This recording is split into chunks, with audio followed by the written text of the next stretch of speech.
மூர்த்தா மூர்த்த மூர்த்த அமூர்த்த பிராமணங்கள். அதில் 6 மந்திரங்கள் உள்ளன. அதில் முதல் மந்திரம் மூர்த்தம் அமூர்த்தம் என்றால் என்ன என்பதை நமக்கு அறிமுகம் செய்கிறது.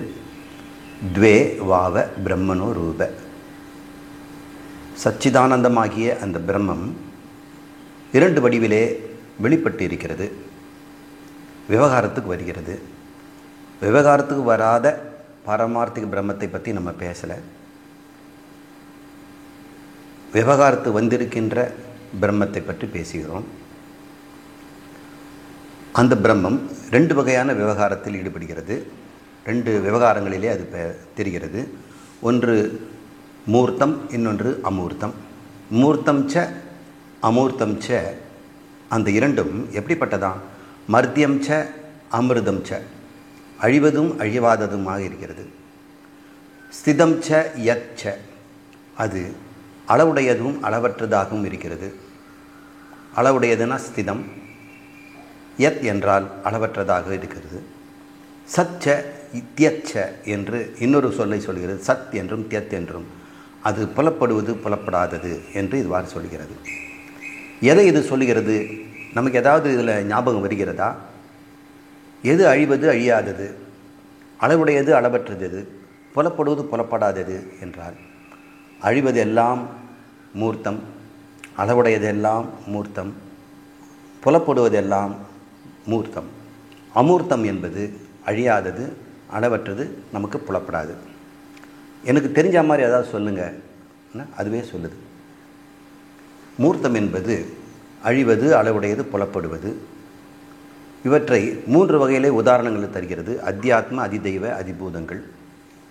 இதை நாம் சென்ற வகுப்பில் பார்த்தோம். மந்திரங்கள் 2, 3 என்ன சொல்லுகிறது என்றால், அதிதெய்வம் என்ற அளவில், அதிபூதம் என்ற அளவில் ஒன்றை சொல்லுகிறது. ஸ்தூலமாக நமக்கு தெரிகின்ற இந்த சூரியன், அது மூர்த்தம், வடிவுடையது. நம்ம கண்ணால் பார்க்குறோம், புலப்புடையது, புலப்படுகிறது, அளவுடையது. அதுக்குன்னு ஒரு அளவு இருக்கிறது இல்லையா? நம்ம இடத்துலேருந்து ஒரு 250 மில்லியன் தொலைவில் அது இருக்கிறது.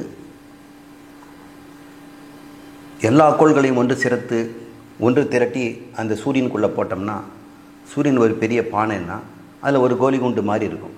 இது நம்ம பூமி முதல் 9 கோள்களுமே. அப்போனா அது எவ்வளோ பெருசாக இருந்தால் அளவுடையது. கண்ணுக்கு தெரிகிறது, புலப்படுவது, அளவுடையது, அழிவது. அது கொஞ்சம் கொஞ்சமாக அழிஞ்சிக்கிட்டே இருக்குது. சூரியனும் அழிகிறது. இதனால் அது மூர்த்தங்கிறோம். அதிலேயே அமூர்த்தம் ஒன்று இருக்கிறது. அது பேர் ஆதித்யன்னு பேர். அவன் அதுக்குள்ளே இருக்கிற ஒரு தேவதை. அந்த தேவதையோ கண்ணுக்கு தெரியாதவன், அவன் அளவற்றவன், அவனும் அழியாதவன். அவன் அழிய மாட்டான். இன்னொரு சூரியன் வந்தாலும் அதை பார்த்துக்கிட்டு இருக்கிறவனாக இருப்பான் என்று இவ்வாறு அதிதெய்வத்தின் மூலம் நமக்கு ஒரு சுட்டி காட்டுகிறது அந்த மந்திரம். 2வது மந்திரம். அத்தியாத்மத்திலே இந்த மூர்த்தங்களை நமக்கு சொல்லித்தரணுங்கிறதுக்காக மந்திரம் என்ன சொல்லுது? நீ சூரியனை விட்டுட்டு உன் உடம்பை பாரு. உன் ஸ்தூல சரீரம், அதில் கண், இது 2த்தையும் நீ எப்படி பார்த்தினா அது அளவுடையது, அழியக்கூடியது, புலப்படுவது. எல்லாருக்கும் உன்னை பார்க்குறாங்க, உன் உடம்பு அழியக்கூடியதுன்னு தெரியுது. அது 60 கிலோ அப்படிங்கிற ஒரு அளவும் இருக்கிறது என்று நீ தெரிந்து கொள். உன்னிடமே அமூர்த்தம் இருக்கிறது. அது உன்னுடைய சூக்ஷ்ம சரீரம், லிங்க சரீரம். அதில் 19 பொருட்கள் உள்ளன. 5 ஞானேந்திரியங்கள், 5 கர்மேந்திரியங்கள், 5 பிராணன்கள், அந்த கரணம் என்று சொல்லக்கூடிய 4 உறுப்புகள் கொண்டது சேர்ந்து 19. அது அமூர்த்தம். அதுவோ அழியாதது. இந்த உடம்பு அழிந்தாலும் அது அழியாது. அனந்த கோடி பிறவிகளாக இருந்து கொண்டிருக்கிறது. அனந்த கோடி எதிர்காலத்திலும் அது இருக்கும். கல்பங்களும் ஒழிந்தாலும் இருக்கும். எப்போ தான் போகும்? உனக்கு ஞானம் பெறும்போது அது போகும். அது வரைக்கும் அது சூக்ஷ்ம சரீரம், அழியாதது, அளவற்றது என்று அது சொல்லப்படுகிறது. ஏனென்றால் அதுக்குன்னு ஒரு அளவு கிடையாது. எறும்புக்குள்ளே இருந்தால் எறும்பளவு இருக்கும், யானைக்குள்ளே இருந்தால் யானை அளவு இருக்கும், மனிதனுக்குள்ளே மனிதன் அளவு இருக்கும், டைனாசார். இப்போ அதுக்கு அளவு இல்லை. அப்படின்னா சூழ சரீரம் எவ்வளோ அதை எடுத்துக்கும். அப்போ அதுக்கு தனக்குன்னு ஒரு வடிவமற்றது என்று புரியணும். அதனால் அது அமூர்த்தம், அகோச்சரம். அதை யாரும் கண்ணால் பார்க்க முடியாது. அதிபூதம் என்று எடுத்துக்கொண்டால் மூர்த்தமாக இருப்பதெல்லாம் பூதங்கள் என்று பஞ்சபூதங்கள் சொல்கிறோம். ஆகாயம் வாயுவும் கண்ணுக்கு தெரியாது, புலப்படாதது. அது அளவற்றது, எவ்வளோ ஒன்றா விரிந்து இருக்கக்கூடியது. அப்புறம் நமக்கு புலப்படாது, அழியாதது. அமூர்த்தம் என்பது அது புரிஞ்சுக்கிறோம். இப்போ மூர்த்தம் என்பது நீர், நிலம், அக்னி. இந்த மூன்றுமே வடிவுடையது. தண்ணிக்குன்னு ஒரு எல்லை இருக்குது, அக்னிக்கும் ஒரு எல்லை இருக்கிறது, நிலத்துக்கும் ஒரு எல்லை இருக்கிறது. அது மாறக்கூடியது, அழியக்கூடியது, அளவுடையது, கண்களுக்கு புலப்படுவது. இவ்வாறு மூர்த்தம் அமூர்த்தம் என்றால் நமக்கு 3 வகையில் அதி தெய்வம், அதிபூதம், அதி ஆத்மம் என்று நமக்கு விளக்கியாச்சு. 6வது மந்திரம், அதனுடைய பொழிப்புரையை மட்டும் பார்ப்போம். மூர்த்தமாக இருக்கும் பிரம்மத்திற்கு, அதாவது பாரமார்த்திகமாக இருக்கிற பிரம்மத்திற்கு மூர்த்தம் என்ற விவகாரம் இருக்கிறது.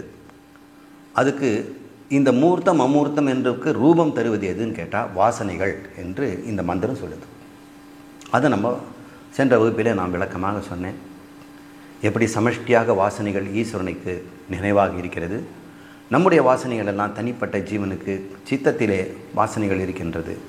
இந்த வாசனைகள் தான் இந்த மனிதனை அடுத்தடுத்து காரியங்களை செய்ய வைக்கிறது. ஈஸ்வரனும் நமக்கு ஏற்ற மாதிரி அடுத்தடுத்து உலகத்தை படைக்க வைக்கிறார். இங்கே ஈஸ்வரன் மனிதன் என்று 2 இல்லை, வாசனைகள் தான் இருக்கிறது. சமஷ்டி வாசனை, வியஷ்டி வாசனை, அதி தெய்வம், அதி ஆத்மம் எப்படின்னு புரிஞ்சுக்குங்க. இந்த 2ஐயும் பயன்படுத்தி அதிபூதமாக இந்த உலகங்கள் தோன்றுகிறது. இந்த வாசனைகள் சரீரத்தில் வாசனைகள் எப்படி இருக்குதுன்னா, சூக்கும சரீரத்தில் இந்த வாசனைகள் தங்கியிருக்கின்றன. அதுக்கு ஒரு உதாரணம் சொல்லுது. மஞ்சள் நனைத்த துணி போலவும், நல்ல வெள்ளை துணி எடுத்து மஞ்சளை அரைச்சி அதில் கரைச்சி தண்ணியை நினச்சி பிழிஞ்சு எடுத்து போட்டோம்னா காஞ்ச பிறகு அது மஞ்சள் தண்ணி போகாது. அப்போ மஞ்சள் துணி மாதிரி அந்த வாசனைகள் இருக்குதான். இந்திரகோப பூச்சியின் செவ்வண்ணம் போலவும், இந்திரகோப பூச்சின்றது உங்களுக்கு கேள்விப்பட்டாத பேராக இருக்கும், ஆனால் நீங்கள் கிராமத்தில் பார்த்துருப்பீங்க. வெல்வெட் மாதிரி இருக்கும், சிவப்பாக இருக்கும். அதை கிரிம்சன்னு சொல்கிறோம். அந்த கிரிம்சன் என்று சொல்லக்கூடிய நல்ல ஒரு ஆழ்ந்த சிவப்பு, அது இந்திரகோப பூச்சியின் செவ்வண்ணம் போலவும் இருக்கும். எது சொல்கிறோம்? நம்ம வாசனையை சொல்கிறோம். தீ நாக்குகளின் பற்பல நிறங்களைப் போலவும், இந்த நெருப்பு பற்றி சேரும் போது அந்த ஜுவாலை வளைஞ்சு போகும். அல்லது இந்த புலியினுடைய சரீரத்தில் எப்படி கருப்பும் மஞ்சளும் இருக்குமோ அது மாதிரி செம்பழுப்பு நிறத்தில் இந்த கோடுகள் போன்ற நீண்ட நாளாக அதுவும் இருக்கும். சிலது தாமரை இதழின் மென்மையான இளஞ்சிவப்பாக இருக்கும் என்று இந்த மாதிரி. ஒன்று மஞ்சள் நனைத்த துணி, 2 கம்பளத்தின் வெளிர் நீளம் போலும். கம்பளம் ஒரு ஆடுலேருந்து தோலை அந்த கம்பளத்தை எடுத்தோம்னா அது வெள்ளைன்னு சொல்ல முடியாது, அது நீளமாக இருக்கும், லைட் கலரில் ப்ளூவாக இருக்கும், அந்த வெளிர் நீளமாக இருக்கும். இதை சூக்ஷ்ம சரீரத்தினுடைய நிறங்களாக நாம் எடுத்துக்கலாம். இதைத்தான் ஆரா அப்படின்னு சொல்கிறாங்க. மகான்களுடைய தலைக்கு முன்னாடி ஒரு மஞ்சள் நிறம் இருக்கும், அது அந்த மஞ்சள் நனைத்த துணி போல இருக்கும். சிலருடைய மனசு சத்துவ நிலத்தில் இருக்கும் பொழுது அதாவது ஞானத்தினால அது மஞ்சள் நிறம், சத்துவம். ஆனால் ஞானம் இல்லைன்னா அவனுடைய சூக்ம சரீரம் இந்த வெளிர் நீளத்தில் இருக்கிறத பார்க்குறான். இந்த பொறாமை, அந்த அழுக்காறு, இது போன்ற கெட்ட குணம் தான் இந்திரகோபம் போன்ற நிறத்தில் அந்த சூக்ஷ்ம சரீரம் இருக்கும். அந்த பழிக்கு பழி வாங்குகிற அசுரத்தனம் இருக்குது, அவங்களுக்கு தீநாக்குகள் போல இருக்கும் மனம். தாய் மகன், கணவன் மனைவி, இது போன்ற உறவுகள், அல்லது பெட் டாகுன்னு சொல்கிறாங்களே, அதுக்கும் அந்த வளர்க்கின்றவனுக்கும் இருக்கின்ற உறவெல்லாம் அந்த மனசு தாமரை இதழ் போல இருக்கும்னு சொல்லுவாங்க. அன்பு என்பது தாமரை இதழ் போலவும், கோபம் பழிவாங்குதல் என்பது தீநாக்குகள் போலவும், குரூரமான பேராசை போன்றதெல்லாம் செந்நிறத்திலும் இந்திரகோபம் போலவும், சத்துவ குணங்கள் அறிவும் அமைதியும் இருக்கின்ற மனம் கம்பளி போல அந்த வெளிர் நீளத்திலும், நீல நிறம் கொண்ட மேனி அப்படின்னு ஔவையார் சொல்கிறாங்க. ஞானம் பெற்றவர்கள் அது தங்க நிறத்தில் ஜொலிக்கிறதையும் பார்க்குறோம். இதெல்லாம் வாசனைகள். உங்கள்கிட்ட எந்த வாசனை இருக்குதோ அது உங்களுடைய சரீரத்தில் அது பிரதிபலிக்கும். எல்லா வாசனையும் இருந்ததுன்னா சேர்ந்து ஒரு மட்டியாக அழுக்காக மாட்டு சாணம் மாதிரியும் அல்லது சகதி மாதிரி இருக்கும். பெரும்பாலான மக்களுடைய சூக்ஷ்ம சரீரம் இந்த நிறத்தின்படி பார்த்தோம்னா சகதி போல் மண்ணாங்கட்டி மாதிரி இருக்கும். அது கொஞ்சம் கொஞ்சமாக பக்குவப்பட்டு கர்மயோகத்தில் வெளிர் தாமரை சிவப்புக்கு வரலாம். அதில் கொஞ்சம் கொஞ்சமாக தீ நாக்குகளும் சிவப்பும் அழிஞ்சு போய் அது நீல நிறத்துக்கு சத்துவத்துக்கு வந்து பிறகு ஞானத்தினாலே இது தங்க நிறமாக ஜொலிக்கிறத பார்க்கலாம். அது பொன்னிற மேனி அப்படின்னு சொல்லுவாங்க. அவங்களுடைய சூக்ஷ்ம சரீரம் அப்படி இருப்பதாக சொல்கிறார். இதெல்லாம் வாசனைகள். வாசனைகளுக்கு நிறம் கொடுத்துருக்குறாங்க. எண்ணங்களும் இதே போல் நிறத்தில் இருக்கும். எவன் ஒருவன் அன்பு காட்டுவனாக இருக்கிறானோ, ஒரு தாய் வேலைக்கு போயிருக்கிறாங்க, அங்கே வேலையில் வந்து வேலை செய்யும் பொழுது பால் கொடுக்குற நேரம் அவளுக்கு தெரியுது. ஆனால் வேலைக்கு வந்துட்டான். அந்த குழந்தை ஒரு 3 மாத குழந்தைய வீட்டில் அம்மா பாட்டிக்கிட்ட விட்டுட்டு வந்திருக்கிறாங்க. இவருடைய அன்பு பெருகும் பொழுது அந்த எண்ணங்கள் எல்லாம் இந்த சிவப்பு நிறத்தில், இந்த இளஞ்சிவப்பு தாமரை போல் அது பறந்து சென்று குழந்தைக்கு ஆறுதல் சொல்லும் அப்படின்னு சொல்லியிருக்கிறாங்க. பெரியவங்கெல்லாம் பார்த்துருக்குறேன். ஒருத்தர் கோபமாக இருந்து ஒருத்தர் அழியணும் அப்படின்ற மனசில் எண்ணத்தை வந்து ஒரு நாள் முழுக்க வச்சுருந்தாருன்னா அந்த எண்ணங்களும் தீநாக்குகள் போல் அது பரவி யாரை அவர் நினைக்கிறாரோ அவரை தாக்கும். அவர்களுக்கு அது திருஷ்டி பட்டுடுச்சு, அவங்களுக்கு கை கால் வலிக்குது, தலை வலிக்குது, கால் வலிக்குது, ஒரு மாதிரி இருக்கிறாங்க அப்படின்னு சொல்லுவாங்க. இந்த எண்ணங்கள் எல்லாம் இந்த வாசனை ரூபமாக இருக்கும் பொழுது நம்மிடம் பதுங்கி இருக்கின்றன. அது வெளிவரும் பொழுது இந்த நிறங்களிலே வெளிவருது என்று உபநிஷத்தில் சொல்லியிருக்குது. அது உண்மையாகத்தான் இருக்கும். நம்ம இதை வந்து இருக்குமா இல்லையான்னு சந்தேகப்பட வேண்டிய அவசியம் இல்லை. நம்ம எல்லாம் பொய் சொல்லி ஏமாற்றுவது உபநிஷத்தினுடைய நோக்கம் அல்ல. அது உள்ளதைத்தான் சொல்லும். இவ்வாறு நாம் பிரித்து பார்த்து கொள்ளலாம். வாசனைகள் இவ்வாறு இருக்கின்றன. ஆகவே இதோட இந்த முதல் மந்திரத்தினுடைய 6வது மந்திரத்தினுடைய ஒரு பகுதி முடியுது. இன்னொரு பகுதிக்கு அது வருது. ஆகவே இனி ந இதி என்பதற்கான விளக்கம் அப்படின்னு உபனிஷத்தை சொல்லுது. நான் இனிமேல் ந இதிங்கிறத நான் சொல்ல போகிறேன். நேத்தி என்பதை காட்டிலும் மிக சிறப்பான உபதேசம் இல்லாததால் நேத்தி என்று சொல்லுகிறது அது நல்ல உபதேசங்கிறாங்க. உங்களுக்கு ஒரு மாதிரி டீச் பண்ணணுன்னா நேத்தின்ற முறையில் நான் சொல்லிக் கொடுத்தேன்னா உங்களுக்கு நல்லா புரியும் அப்படின்னு உபனிஷத் சொல்லுது. இதை காட்டில் சிறப்பான உபதேசம் இல்லை. அப்புறம் இன்னொன்று சொல்லுது, சத்தியத்தின் சத்தியம் என்கின்ற பெயர் சிறந்ததாகிறது. அப்போ 2 விதமாக புகழ்கிறது. ஒன்று உபதேச முறையில் நேத்தியும் அந்த பிரம்மத்திற்கு சத்தியத்தின் சத்தியம் என்றும் அது பெயர் வைக்கிறது. அதை பிராணனின் சத்தியம் என்று பிரம்மம் விளக்கப்படுகிறது என்று இந்த மந்திரம் நிறைவாகிறது. இப்போ அந்த மந்திரத்தையும் பதவுரையும் கொடுக்குறேன். இப்போ புரிஞ்சுக்கிட்டீங்களே. ஆனால் பாருங்கள், தஸ்யஹி ஏதஸ்ய புருஷஸ்ய ரூபம், இருவகை ரூபமாக வெளிப்படும். ஏதஸ்ய என்றால் அந்த முன்பு முதல் மந்திரத்தில் சொன்ன ஏதஸ்யன அந்த பிரம்மத்திற்கு ரூபமானது எது? வாசனைகளே என்று சொல்லுது. யதா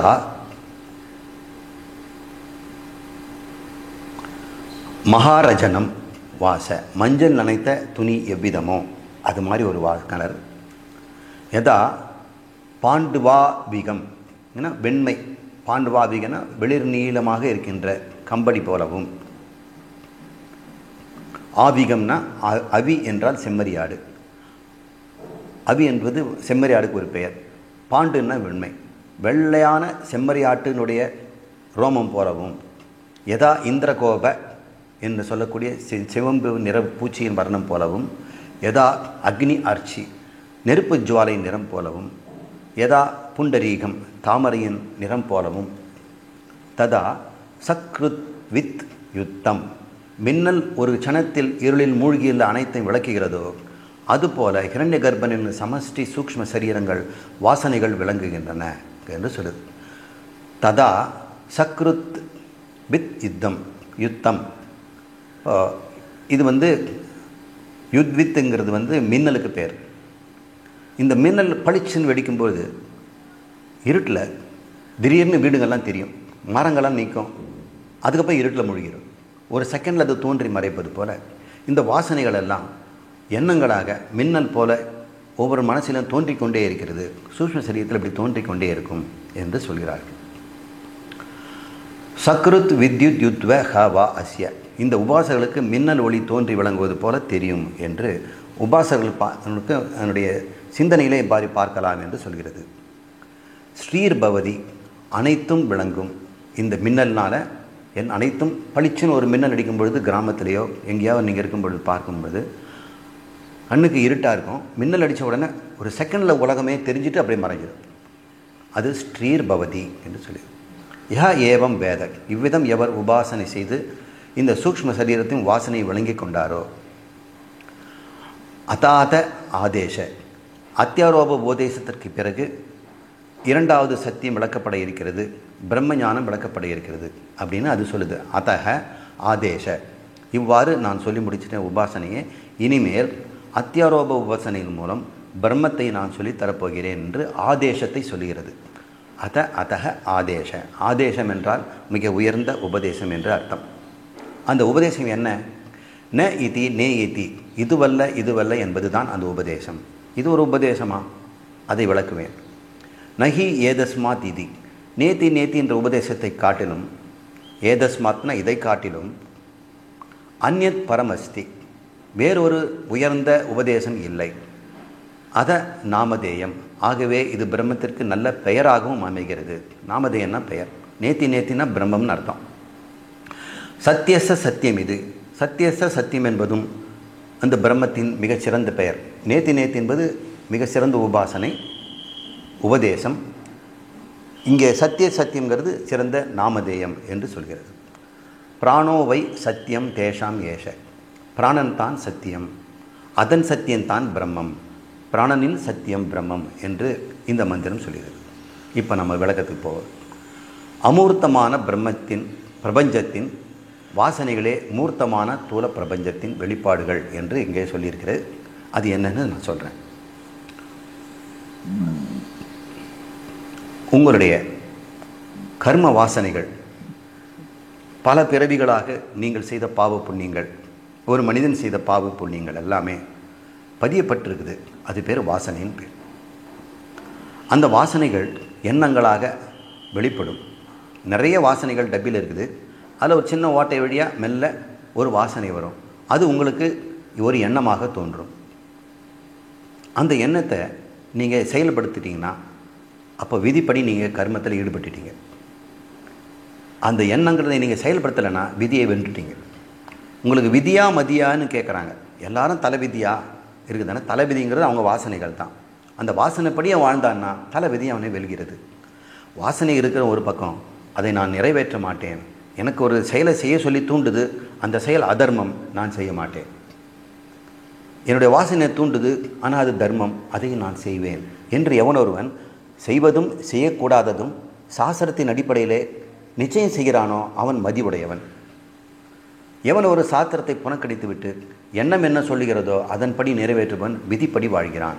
இப்போ மனிதனுக்கு ஒவ்வொரு நொடியுமே வாசனையிலிருந்து எண்ணம் வெளிப்படுகிறது. அதை நிறைவேற்றுவதும் நிறைவேற்றாததும் ஒரு மனிதனுடைய சுதந்திரம். எதை நிறைவேற்றலாம், எதை நிறைவேற்றக்கூடாது என்பதை சாஸ்திரம் சொல்கிறது. சாஸ்திரத்தையோ சான்றார்களையோ அடிப்படையில் வைத்து எவன் வாழ்கிறானோ அவன் மதி உடையவன் என்று நாம் தெரிந்து கொள்ளலாம். என்னதான் விதி இருந்தாலும் அந்த மதி தான் அங்கே வெல்லும். இவ்வாறு தனி மனிதனுடைய வாசனைகள் எண்ணங்களாக வருகிறது. இன்னைக்கு காலையில் ஒரு எண்ணம் வந்ததுங்க, அப்புறம் மத்தியானம் அது எண்ணம் நான் விட்டுட்டேன், வேறு ஒரு எண்ணம் வந்துடுச்சு, அதை போட்டுட்டேன் அப்படின்னா இந்த எண்ணங்கள் எங்கேருந்து வருது? உங்களுக்குள்ளேயே ஒரு டப்பா இருக்குது, சித்தம்ங்கிறது. அதில் நிறைஞ்சிருக்கிற வாசனைகள், அதில் என்ன எத்தனை வாசைகள், நீ எத்தனை கோடி பிறவி வாழ்ந்தியோ அதற்கூட அத்தனை ஆசைகளும் பாவ புண்ணியங்களும் வாசனைகளாக இருக்கிறது. அந்த வாசனைகள் வெளிப்படும் போது மட்டும்தான் உனக்கு எண்ணங்களாக தெரியும். அது உள்ளே இருக்கும்போது இது எப்படிப்பட்டதுன்னு யாராலும் கண்டுபிடிக்க முடியாது. அந்த வாசனைகளைத்தான் ஆழ் மனசு என்று சொல்கிறோம். அது இந்த பிறவிக்கு மட்டும் எடுத்து வந்தது ஆழ் மனசு. ஆனால் அடிமனசும் ஒன்று இருக்குது, அது பல பிறவிகளாக கீழே இருக்கும். அதில் மேலடுக்கு அடுத்த பிறவிக்கு வெளிவரும். இப்போ நாம் வாழும் பொழுதே அந்த வாசனை அடிப்படையிலே தொடர்ந்து செய்தோம்னா அவைகளும் மறுபடியும் வாசனைகளாகி நமக்கு சேரும். இந்த வாசனையில் சுப வாசனை அசுப வாசனையும் ஒன்று இருக்கிறது. சாஸ்திரப்படி அது நல்லதாக இருந்ததுன்னா அது சுப வாசனை. அசாஸ்திரியமாக அதர்மமாக உன் சுயநலத்திற்காக செய்யப்படுவதாக அது அசுபமாக இருக்கும். இன்னொன்று அர்த்தம் சொல்கிறேன். எவன் ஒருவன் இந்த கர்ம யோகத்தில் இறங்கி தவ வாழ்க்கையில் இருந்து மனதை சுத்தம் செய்துவிட்டு குருவிடம் சென்று இந்த உபதேசத்தை பெற்று தன்னை ஞானியாக ஆக்கி கொண்டானோ அது சுப வாசனை. அந்த வாசனையும் உண்டு. அது போன பிறவியில் அவனுக்கு முயற்சி எடுத்து தோல்வி அடைந்து நிறைவேறாமல் இருந்ததுன்னா அது வாசனையாக இருந்து இந்த பிறவிலே அது முடிந்துவிடும். அல்லது இந்த பிறவியில் நிறைவேறலைன்னா அது வாசனையாக இருந்து அடுத்த பிறவியில் வெளிவரும். இது சுப வாசனை, சுப இச்சா என்று சொல்கிறோம். அசுபம் என்பது உலக வாழ்க்கையில் எப்படி பிழைச்சிக்கலாம், எப்படி ஏமாற்றலாம், எப்படி தப்பிச்சுக்கலாம், நமக்கு எப்படிப்பட்ட பொருள் சேர்த்துக்கலாம் என்ற எண்ணங்கள் வந்ததுன்னா அதை நிறைவேற்றும் போது அது அதர்மமாகிறது என்று சொல்லப்படுகிறது. இப்போது தனி மனிதனுக்கு ஒரு வாசனை இருக்குதுன்னா, ஒரு குடும்பத்தில் 10 பேர் இருந்தால் அவங்க வாசனையெல்லாம் சேர்த்து அந்த குடும்பத்தை என்ன பண்ணணும்னு உங்களுக்கு சொல்லுங்கள். 10 வாசனைகள் ஒரே குடும்பத்தில் இருந்ததுன்னா அந்த குடும்பம் சின்ன பின்னமாக ஒருத்தருக்கு ஒருத்தர் மோதிக்கிட்டு இருப்பாங்க. அது புது புது வாசனைகளை உண்டாக்கி பதிய வச்சுக்கிட்டே இருக்கும். இப்போ உலகத்தில் 7 பில்லியன் 8 பில்லியன் ஜனங்க இருக்கிறாங்கன்னா இவங்க வாசனைகளெல்லாம் எண்ணி பாருங்கள். இந்த உலகத்தினுடைய தலைவிதியை அது நிர்ணயிக்குது. பிரபஞ்சத்தில் எங்கெங்கெல்லாம் உயிரினம் இருக்குதோ அத்தனையோட வாசனைகளையும் ஒன்று திரண்டு பாய்ச்சுன்னா இந்த பிரபஞ்சத்தின் எதிர்காலத்தை அது நிர்ணயிக்குது. இப்போ நொடிக்கு நொடி இந்த நான் என்னுடைய வாசனைகள் 1000 இருந்தாலும் கூட, ஆனால் பிரபஞ்ச வாசனைன்னு ஒன்று இருக்குல்ல, அது என்ன மாற்றிடும். என் வாசனை அதுலேருந்து போட்டி போட முடியாமல் போயிடலாம். ஆனால் நமக்கு அதை தான் பிரபஞ்ச வாசனைகளை அதி தெய்வம் என்றும் என்னுடைய தனி மனித வாசனை அதி ஆத்மீகம் என்றும் இந்த ரெண்டும் சேர்ந்து இந்த ஸ்தூலமான உலகத்தை மாற்றிக்கொண்டே இருக்கிறது. தயானந்த சரஸ்வதி ஒரு முறை அங்கே காசிக்கு சென்றார். அந்த இடத்துல அவர் தவம் இருக்கும் பொழுது இந்த இடத்துல ஒரு ஆசிரமம் இருந்தால் நல்லா இருக்குமே என்று நினைத்தார். அது ஒரு வாசனை. அது இப்பொழுது உண்டாயிடுச்சு, ஸ்தூலமாயிடுச்சு. அந்த எண்ணங்கள் எல்லாம் ஸ்தூலமாகுவதை தான் பஞ்சீகரணம்னு சொல்கிறோம். அதி தெய்வமாகவும் அதி ஆத்மமாகவும் இருக்கின்ற வாசனைகள் வெளிப்பட்டு ஸ்தூலமாகும் பொழுது அது உலகமாகி இருக்கிறது. அப்போ பகவான் இந்த உலகத்தை சிருஷ்டி செய்கிறாரே, எதன் அடிப்படையில் செய்கிறார்? உங்களுடைய வாசனை அடிப்படையில். எல்லாருடைய சமஷ்டி வாசனையும் பார்த்து அதன் அடிப்படையில் அதே செயல்படும்படி அந்த வாசனைகளே ஸ்தூலமாகிறது. சூக்ஷ்மமாக இருக்கும்போது நாடி பிராணனாக இருக்கிறது. அந்த நாடி பிராணனே ஸ்தூலமாக வெளிப்பட்டு, வெளியில் இருக்கிறது நாடி பிராணன் இருக்குது. நீங்கள் வெளியே தண்ணி எடுத்து குடிச்சின்னா அதில் பிராணன் இருக்கும். பழத்தை பறித்து சாப்பிட்டா அதில் பிராணன் இருக்கும். சூக்ஷ்ம சரீரம் இருக்காமல் இருக்கலாம், ஆனால் பிராணன் இருக்கும். கல்லில் கூட பிராணன் இருக்குது, மண்ணிலையும் பிராணன் இருக்குது. சூக்ஷ்ம சரீரமாக பிராணன் தான் அது ஜீவனில் மட்டும்தான் இருக்கும், உயிரினங்களில் மட்டும் இருக்கும். மற்றபடி எல்லா பொருள் நீங்கள் எடுத்து நீங்கள் உட்காந்துருக்க சேரில் கூட பிராணன் இருக்குது. பிராணன் இல்லைன்னா சேரே உண்டாக இருக்காது. பிராணன் நாடி பிராணன் தான் ஸ்தூலமாக இந்த பிரபஞ்சமாக இருக்கிறது. ஒவ்வொரு வினாடியும் நம்முடைய கர்மங்களிலிருந்து வாசனைகளிலிருந்து தோன்றிய எண்ணங்களினுடைய மாற்றத்தினால இந்த பிரபஞ்சம் மாறிட்டே இருக்குது. யாரோ ஒருத்தர் நினச்சாரு ஒரு பெரிய கோபுரத்தை கட்டினார், ஐஃபில் டவர்னு. அது கட்டும்பொழுது 1000 குற்றங்கள் சொன்னாங்க. இந்த இவ்வளோ பெரிய கோபுரம் எதுக்கு? சும்மா பயனில்லாமல் மேலே போய் நின்று வேடிக்கை பார்க்கறதுக்கா? எதுக்கு இவ்வளோ லட்சக்கணக்கான டாலரை செலவு பண்ணணும்லாம் கேட்டாங்க. அது வேற காற்றடிச்சா விழுந்துடும், கோபுரம் அவ்வளோ உயரமாக கட்டக்கூடாது, ஆபத்துலாம் சொன்னாங்க. ஆனால் இன்றைக்கு வரைக்கும் அந்த ஐஃபில் டவர் இருக்கிறது. அதை வைத்து தான் இன்றைக்கி நமக்கு செல்ஃபோன் டவர்லாம் கட்டிகிட்டு இருக்கிறாங்க. அவர் அன்றைக்கி கட்டலைன்னா நமக்கு செல்ஃபோன் டவரை இப்படி கட்டுறதுக்கு துணிச்சல் நமக்கு வந்திருக்காது. அவர் அவ்வளோ பெருசாக கட்டிட்டார். ஒரு மனிதனுடைய எண்ணங்கள் வாசனைகள் பிரபஞ்சமாகிறது. இந்த பிரபஞ்சம் எதிர்காலத்தை எங்கே போகுது அப்படின்னு சொன்னால் எல்லாருடைய வாசனைகள் என்ன தள்ளுதோ அது போகும் என்று புரிந்து கொள்ளுங்கள். சூஷ்மமான அந்த கரண வாசனைகளே ஸ்தூலமான சரீரங்களாக வெளிப்படுகின்றன. ஸ்தூலமான உங்களுடைய வீடு வாசலாக இருக்கிறது. உங்களை மனசில் ஒரு வாசனை தோன்றி எண்ணமாக வெளிப்பட்டவொடனே நீங்கள் ஒரு இடத்த வாங்குறீங்க, வீடு கட்டுறீங்க, அது உண்மையாயிடுது. அப்போ அந்த வீடு கட்டிருக்க ஒவ்வொரு பொருளும் எங்கேருந்து வந்தது? உங்களுடைய எண்ணங்கள் தான் இருக்குது. நீங்கள் புரிஞ்சு கொள்ளுங்கள். இவ்வாறு பகவான் இந்த சிருஷ்டி செய்வதற்கு அவர் பெரிய எண்ணங்களோ எல்லாம் ஒன்றும் ஆராய்ச்சி பண்ணுறதில்ல, நம்மக்கிட்டே இருக்கிறது. அனைத்தும் அவரிடம் இருப்பதனால அவர் சர்வஜன், எல்லாத்தையும் அறிந்தவராக இருக்கிறார். நம்முடைய வாசனை மட்டுமே அறிவதனால நம்ம அல்பஜன் என்று புரிந்து கொள்ளுங்கள். இந்த வாழும்பொழுது நாம் என்னென்ன கடமைகளை செய்கிறோமோ அதெல்லாம் சம்ஸ்காரம்னு பேர், ரிச்சுவல்ஸ். நம்ம பல் தொலைக்கிறது ஒரு ரிச்சுவல் தான், ஒரு சடங்கு மாதிரி தான் செய்கிறோம். அதில் நம்ம என்ன பண்ணுறோம்? ஆராய்ச்சியை பண்ணிகிட்ருக்குறோம். பல் தொலைக்கிறது ஒரு சடங்கு. இப்போ வெளியே வேறு ஒரு கிரகத்துலேருந்து இந்த உலகத்தை வந்தோம்னா இவங்க எழுந்த உடனே ஏதோ குச்சி வாயில் போட்டு ஆட்டுறாங்களே, என்ன அது ஒரு சடங்குங்க அப்படி. அதுக்கப்புறம் தண்ணி எடுத்து தலைக்கு மேலே ஊற்றிக்கிறாங்களே, அது ஒரு சடங்கு. இப்போ அப்படி ஆகிப்போச்சு. எல்லாமே சடங்குகளாக செய்கிறோம். இந்த சடங்குகளுக்கு சம்ஸ்காரங்கள்னு பேர். மனிதன் வாசின் அடிப்படையிலே கேள்வி கேட்காமல் அது சொல்வதையெல்லாம் செய்து கொண்டிருந்தால் அது சடங்கு தானே. தனக்குன்னு ஒரு புத்தி இருந்து அதை மாற்றி எண்ணம் 1000 வரட்டும், நான் அதை மாற்றுவேன், என்ன புது எண்ணத்தை உண்டாக்குவேன்னு செய்கிறான்ல, அவன் சம்ஸ்காரம் விலகியவன். மற்றவர்களெல்லாம் சடங்குகளே இருக்கிறார்கள். அந்த சடங்குகள் தான் வாசனைகள். சடங்கு வேற, வாசனை வேற இல்லை. சம்ஸ்காரங்களின் வாசனைகள் அது தூண்டும் பொழுது அதனுடைய ஏவலால் மனிதர்கள் நொடிக்கு நொடி செயல்படுகிறார்கள். நம்ம நொடிக்கு நொடி என்னென்ன உள்ள எண்ணம் வருதோ அதை நம்ம செய்துக்கிட்டு இருக்கிறோம். அதிதெய்வங்களும் ஒட்டுமொத்த சூக்ஷ்ம பிரபஞ்சத்தின் சம்ஸ்காரங்களின் வாசனைகளால் நொடிக்கு நொடி வெளிப்படுகிறது. இப்போ மழை வருதுன்னு சொன்னால் என்ன அர்த்தம்? அது சம்ஸ்காரம் தான். பிரபஞ்சத்தின் சம்ஸ்காரத்தினால அது தென்மேற்கு பருவ காற்றாக பேச்சு அது மழையாக நமக்கு வந்துக்கிட்டு இருக்குது. இப்போ வாசனையிலலாம் நடக்குமா? எல்லாம் அதுக்கு நினைவில் இருக்கிறது என்று பார்க்கிறோம். இந்த வாசனைகள் எல்லாமே ஒரே மாதிரி அளவு எடுக்கிறதில்ல. கயிறு இருக்கும் பொழுது அதை ஒருத்தன் பாம்பாக பார்த்துட்டான்னா அது அவனுடைய வாசனை தான் காரணம். அதனால் அவன் பயப்படுறான். நல்ல வாசனை தான் அவன் கயிறை பார்த்துருப்பான். அதே போல் ஆத்மாவை ஒருவன் அகங்காரமாக மனமாகவும் பார்க்குறான். அவன் ஆத்மாவை அவன் பார்த்ததே இல்லை. அவனுக்கு தெரிஞ்சது நான் என்பதெல்லாம் மனமும் அகங்காரமும் தான். அப்படி அவன் பார்ப்பதற்கு காரணம் அவன் வாசனை தான். எப்போ அந்த வாசனை போயிடுச்சோ அப்போ அவனுக்கு தன்னை அகங்காரமாக ஆத்மா பார்க்காமல் சச்சிதானந்தமாக பார்ப்பார். அது எப்போ நடக்கும் சார்? அதுக்கு வாசனையை நீ மாற்றணும் அல்லது வாசனையை அழிக்கணும். இந்த வாசனைகள் பலம் குறையும் வரை மனிதருக்கு அவை விதியாக இருக்கின்றன. அது பலம் குறைஞ்சிருச்சுன்னா அது விதியாக இருக்காது, மதி வேலை செய்யும். மதி வேலை செய்யாத காரணமே வாசனைகள் அதை மூடி மறைக்கின்றன. எல்லா வாசனைகளும் சமமான பலம் இருக்கிறதில்ல. எது உடனுக்குடன் வெளிப்படுகிறதோ அது பலம் உள்ளது. இன்னும் எடுக்க முடியாமல் மெல்ல வெளிவந்ததுன்னா அது பலமற்றது. எது தடுக்கு முன்னரே வெளிப்பட்டுடுச்சோ அது பலமானது.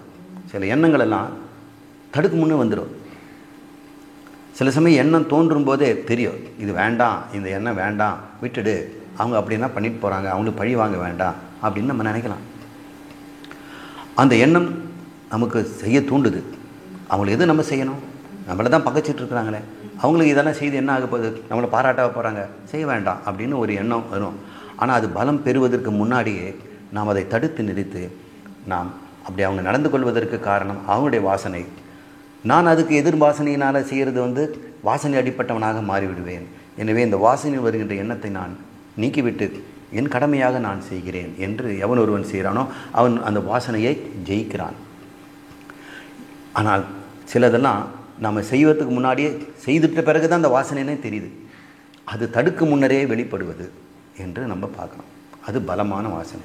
சில பேர் ஏன் இப்படி நடந்துக்கிட்டாங்க அப்படின்னா அது பலமான வாசனை. எப்படி நாமளும் அதுக்கு எதிர்வினை செய்துட்டோம்னா நம்மக்கிட்ட பலமான வாசனை இருக்குதுன்னு. இப்போ நம்ம பலமான வாசனையை கூட நாம் பலகீனப்படுத்த முடியும். எப்படி? அதுக்கு தவத்தினால், தவ வாழ்க்கையினால் அவற்றை பலவீனம் செய்யலாம். ஒரு வாழ்க்கையில் தவம்னு ஒரு 10 மாதம் அல்லது 48 நாள் தவம் இருக்கலாம். தவம் இருக்கும் பொழுது நம்முடைய மனசில் இருக்கின்ற வாசனைகள் எல்லாம் அழிஞ்சு போயிடும். 48 நாள் சபரிமலைக்கு போகிறாரு. அவர் தினமும் காலையில் குளிக்கிறாரு, கருப்பு துணி தான் போட்டுக்கிறாரு, அதுக்கப்புறம் நெத்திக்கு நீட்டுக்கிறாரு, கழுத்தில் மாலை போட்டுக்கிறாரு, காலில் செருப்பு போடுவதில்லை, ஆகாரத்தில் சுத்தம் வச்சுக்கிறாரு. கெட்ட பழக்கமாக முன்னேறக்கூடிய இந்த புகைப்பிடித்தல், மது அருந்துதல் எல்லாம், மாமிசம் எல்லாம் விட்டுடுறாரு. அப்புறம் பெண்களை பற்றி நினைக்கிறதான் விட்டுறாங்க. பெண்களாக இருந்தால் அவங்க ஆண்களை பற்றி நினைக்கிறதை விட்டுறாங்க. இதெல்லாம் விட்டுட்டு பிரம்மச்சாரியமாக அவர்கள் வாழ்ந்து கொண்டிருக்கிறார்கள். இவ்வாறு செய்யும் பொழுது அந்த 48 நாளுக்கு வர வேண்டிய வாசனைகள் வந்து தானே இருக்கும். அதெல்லாம் அவர் ஜெயிச்சிட்டார் இல்லையா? அதே போல் அடுத்த இந்த விரதம் முடிந்த பிறகும் இந்த வாசனை வரும்பொழுது அது பலவீனம் அடைந்து போகும். அதனால் தவ வாழ்க்கையினால் ஒருவர் பலமான வாசனைகளோட பலவீனப்படுத்த முடியும். அப்போ தவ வாழ்க்கைங்கிறது என்ன? தன்னை மாற்றிக்கொள்ள வேண்டும், என் வாழ்க்கையில் சுத்தம் வேண்டும், என் மனசு தூய்மை அடைய வேண்டும் என்று ஒருவன் தனக்கு தானே விதித்து அதற்கான ஒரு வாழ்க்கை முறையை அமைத்து கொண்டால் அது நிஷ்டா என்று பெயர், தவம் என்று பெயர். அந்த சமயத்தில் அவன் நிதித்தியாசனம் செய்து எண்ணங்களை எல்லாம் கொண்டு வந்து அவற்றின் தாரதர்மியங்களையும் உயர்வு தாழ்வுகளையும் சிந்தித்து பார்த்து அவற்றில் பலவீனப்படுத்தணும். இந்த எண்ணங்களாக வரக்கூடாது என்று. இப்படி பார்க்கும் பொழுதே இந்த வாசனைகள் எண்ணங்களாக வரும்போதே அவன் பார்க்கவன் ஆகிறான். முன்ன அது உடனடியாக செயலை தூண்டி விட்டுடுச்சு. இப்போ செயலுக்கு முன்னாடியே அது வரும்போதே நான் பார்க்குறேன், இந்த எண்ணம் வருது, நான் செய்ய மாட்டேன், இது பழைய பழக்கத்தில் வருதுன்னு பார்க்கும் பொழுது அது திருஷ்யமாகிவிடுது. திருஷ்யமாயிடுச்சுன்னா அது எனக்கு ஏலாக போகிறது. இல்லைன்னு சொன்னால் நான் அதுன்னு நினச்சிக்குவேன். நான் கோபக்காரங்கிறேன். என்ன கோபங்கிற எண்ணம் வரும்பொழுது அதை நான் பார்த்துட்டேன்னா நான் கோபக்காரன் இல்லை, எனக்கு கோபம் வருகிறது, நான் கோபப்பட மாட்டேன் என்று அவன் சாட்சியாக மாறுகிறான். வாசனைகளை திருஷ்யமாக பார்க்க வேண்டும். அப்புறம் திருஷ்யம்னு சொன்ன உடனே அது என்னை சார்ந்திருப்பதனால அது மித்தியான்னு புரிஞ்சுக்கணும். இப்போ தவ வாழ்க்கையினால் நிதித்தியாசனத்துக்கு நேரம் கிடைக்குது. அவன் எண்ணங்களை, வாசனைகளை அவன் மித்தியா என்று புரிந்து கொள்கிறான். என்னை பிறக்க வச்சது இந்த பொய்யான எண்ணங்கள், என்னை வாழ வைப்பதும் இந்த பொய்யான எண்ணங்கள், என்னுடைய சம்சாரங்கள் எல்லாமே, இன்பத் துன்பங்கள் எல்லாமே இந்த பொய்யான எண்ணங்கள். இந்த பொய்யான எண்ணங்கள் என்று தெரிந்ததுனால அதுக்கப்புறம் அவன் துயரப்படக்கூடாது. ஒரு பக்கம் வாயால் இது மித்தியான்னு சொல்லிட்டு மறுபக்கம் துயரப்பட்டிருக்கிறது சரியான அறிவல்ல. அவ்வாறு எவன் ஒருவன் இருக்கிறானோ அவன் வாசனைகளை வெல்கிறான். முதல்ல தவ வாழ்க்கையால் வாசனைகளை பலவீனப்படுத்து. ரெண்டாவது, நிதித்தியாசனத்தாய் அவற்றை நீக்கு, மித்யா என்று அறி. கடைசியில் நேத்தி என்ற ஞானத்தால் அவற்றை ஒட்டுமொத்தமாக அழித்து விடலாம். அது என்ன நேத்தி என்று பார்க்கணும். இதற்கு பெயர் வாசனா சயம் என்று பெயர். சயம் என்றால் நீங்குதல். வாசனைகள் ஒட்டுமொத்தமாக நம் மனதிலிருந்து எழுந்து கொள்ளவே முடியாமல் பலகீனமாக அடைந்து போகிறது.